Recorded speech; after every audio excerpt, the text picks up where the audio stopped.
so that was an outstanding performance. Now on the ready to do a forward 2.5 somersault. Twisting. Amy Hansen, 20 years old, 5 feet 6 inches tall, out of Cedarsburg, Wisconsin. It's a little bit unusual, John. She'll start the somersault, then she'll open up and add a twist, and then finish the somersault. Interesting. She's coached by Coach Dick Kimball. She's a student at Cedarsburg High School, where she also competes in track and field. She was, as a student, she was, right. 7-7. Watch her start the somersault forward, open up, add 1 twist, and then finish another somersault and a half. So it's 2.5 somersaults with 1 twist. So 52 points on the dive. 345 will be her final score.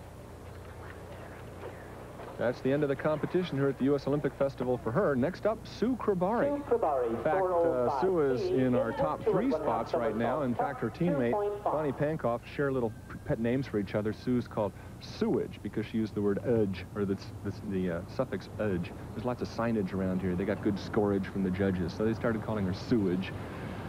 And her friend Bonnie started getting the name Bondage, if you like that.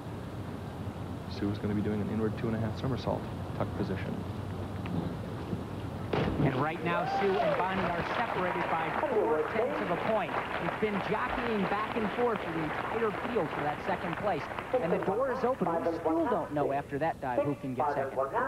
Concentration, somersaulting towards the platform 2.5 times. Little over rotation at the end. So that concludes her contest. And a little cheer for Mary Ellen Clark, who's next up. 43 points for Sewage. 370 is a total score. Mary Ellen waiting for the official's whistle. Shows her she's ready to go. Mary Ellen Clark getting ready to do a backward 1.5 somersault, 2.5 twists. 16 points behind. She's doing a more difficult dive, 2.8 to 2.5. She has a very good chance of moving into second with this dive.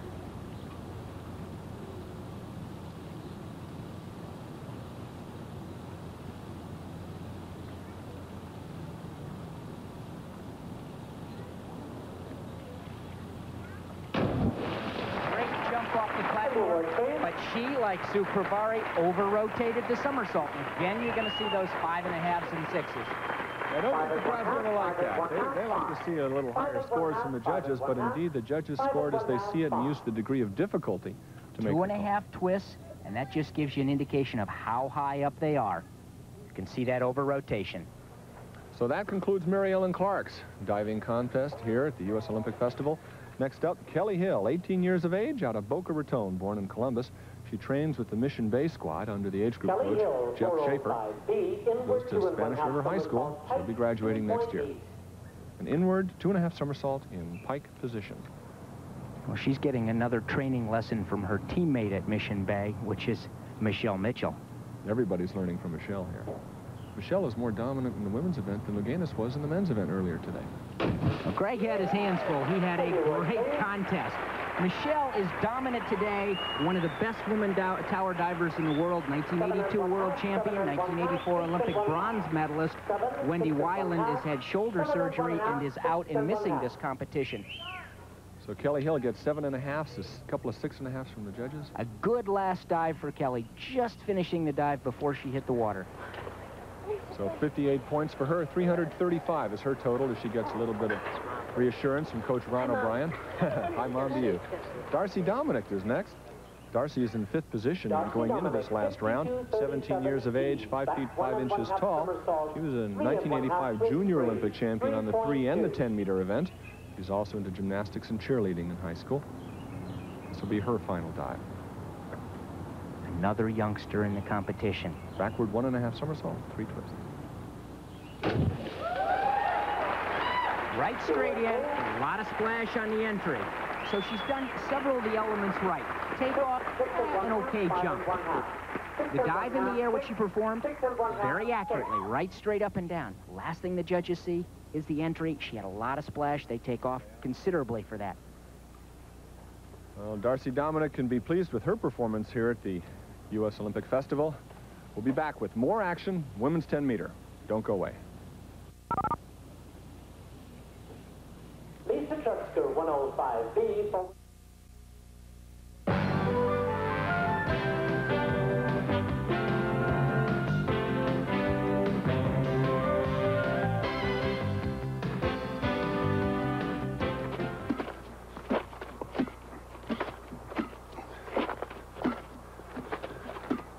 you have to be a certain type of mentality to play the goal. Not too many people want to get into this position where your job is to block a ball coming 70 miles an hour at you. And if your face is in the way, then that's part of the game. You have to realize that as you get in the goal. You don't want to be afraid. You'll never be a good goalie if you're fearful of the ball. You have to learn to respect it, and you'll learn to respect it if you stay in there for a few years, because you're going to take face shots and body shots that, you know, are tough on you. But I think there's an element of instinct that comes into play the longer you play the position. You just have almost a seventh sense in there of where that man, and I think the body's so incredible. The senses, it picks up certain angles that, you know, I can't even explain. Certain angles, the tilt of the shoulder, maybe the look of the eye, you know, the angle of the wrist, and you're just there, because you almost have to be moving before the ball's thrown because it's such a short distance away. I'm in a pretty peculiar situation right now where I don't have a team to play with. So what I do is I work a lot of agility, couple step quickness, you know. I don't need to work 50-yard agilities, but a step here, step there. Your goalie, you're going to make your block on your first step, either right or left. So I work a lot of explosive first step movements. I'm right now in a jazzercise class, and stretchercise they call it, and that's good for my flexibility, because the older I get, I seem to, you know, I'm not as flexible as I was when I was 16, 17 years old. So that's important so I can go through the tournaments without any injuries. I don't really have any fears in the goal. I've been around long enough where if I was fearful, I've been out of it now. But there, you know, when you talk about getting that shot, it is in the back of the mind. And a lot of guys like to place it by your ear. And, you know, that's a hard place to block because your arm's here, and good shooters will pin it by your ears. And so you get a little bit of a flinch action there, but the ball comes so fast that if you're going to take a face shot, there's no way of getting out of it anyways, and you really don't feel it in the game. I'll tell you, the worst time is in practice, when you're just practicing. Maybe it's the fifth, sixth practice in 2 days. You're a little sluggish, and someone comes down and throws a comet right off your face. You know, then you kind of say, what am I doing here? You know, why should I be doing this? I got to be a little bit crazy. But you usually shake those off, and you're back in the next day, you know. Team handball, by the way, was developed in Denmark at the turn of the century, and you know, it's generally believed and accepted that soccer is the most popular sport in the world, but the officials of this sport claim that team handball is the second most popular sport in the world. It's really big in Europe, has caught on a little bit here, and basically there's a ball the size of a cantaloupe, as you saw. It's very hard leather, and it's pretty similar to basketball. 7 players on a side, one of them the goalie. They dribble the ball, they pass the ball up and down the court, try to get it in the goal, and of course the goalie, the critical character. Of course, it resembles not at all the game of handball if you're used to playing in your local health club. You mentioned that it was the second most popular sport in the world. It's played in 88 countries, and there are 4.2 million participants, but they're not very popular, team handball, here in the United States, which is curious because there's very little equipment. It's not an expensive sport. It just hasn't quite caught on. We will catch on and be going back to the diving and finding out who is going to win from the 10-meter platform as far as the women are concerned. As the U.S. Olympic Festival continues, we'll be right back.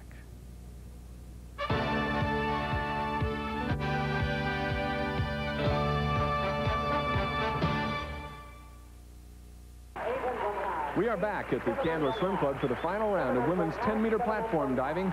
The standings after 7 dives: Michelle Mitchell, of course, dominant. Sue Kribari, they call her Sewage, followed closely by Bonnie Pankoff, called her Bondage, and Mary Ellen Clark and Darcy Dominic round out the top 5. It's a close fight for that silver medal. Just about anybody can win. Right now it's Tara Justice. She's up on the platform preparing for a forward 2.5 somersault in pike position. Tara Justice is 16 years old. She was the youngest diver here last year. It's an excellent last dive, but only 2.3 degree of difficulty. We saw other girls in the competition do dives at 2.7 and 2.8, and Michelle Mitchell do 2 dives at 3.2 degree of difficulty. Run at us, throw off that hunk of cement 33 feet up, 2.5 somersaults, right straight in on the bottom. Tara Justice placed 8th in this event last year. She also plays soccer at Independence High School.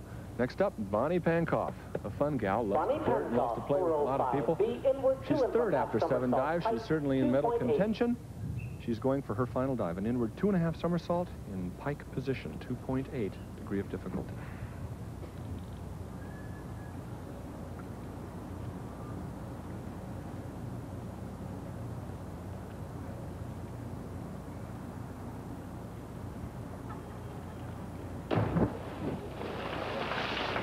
they all open the door and they keep changing position. She had a great shot at second place. All she needed was a good dive. Not a great dive, a good dive, and she could have had second place. Right here, she throws 2.5 somersaults. You can see her just let go way too early and doesn't finish the rotation. So the young girl who shares the name Bondage with her friend Suage Kribari.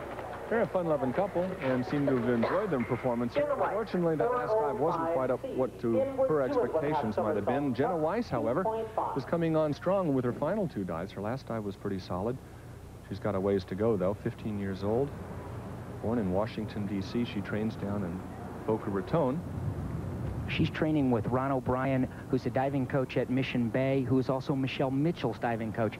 And Ron O'Brien, who was the United States Olympic coach in 1988, thinks she has a legitimate chance to become an '88 Olympian, even though she's only 15 right now. That was an excellent last dive. She has a lot of the elements that it takes to be a champion. She's got great composure. She's got great entries on the dives. Not much of a jump, but good position in the air and a very nice entry. What's the optimum age to put your daughter into the sport of diving off a 10-meter? I mean, I would think 15 years old is kind of young to be jumping off that thing.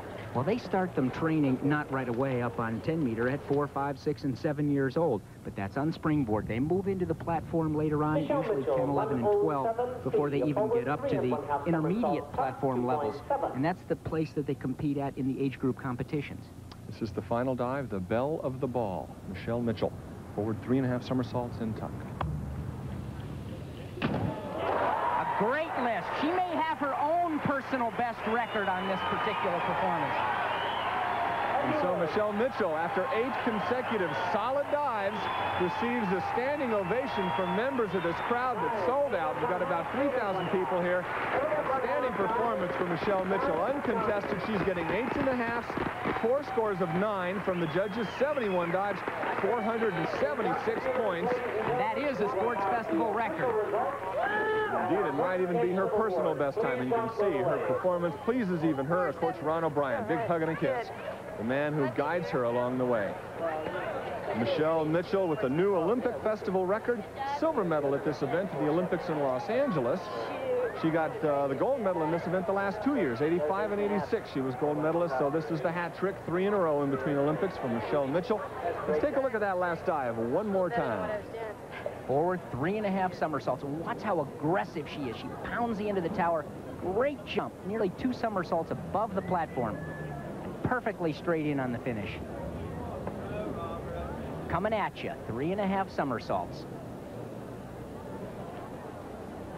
Great performance and a great list of dives. Clearly a gold medal performance. We'll be back to find out who wins the silver and the bronze medals here when we come back in just a moment. Yeah, no. Take care of it. You see somebody. We're back at the Candler Swim Club, but the diving competition is now over. The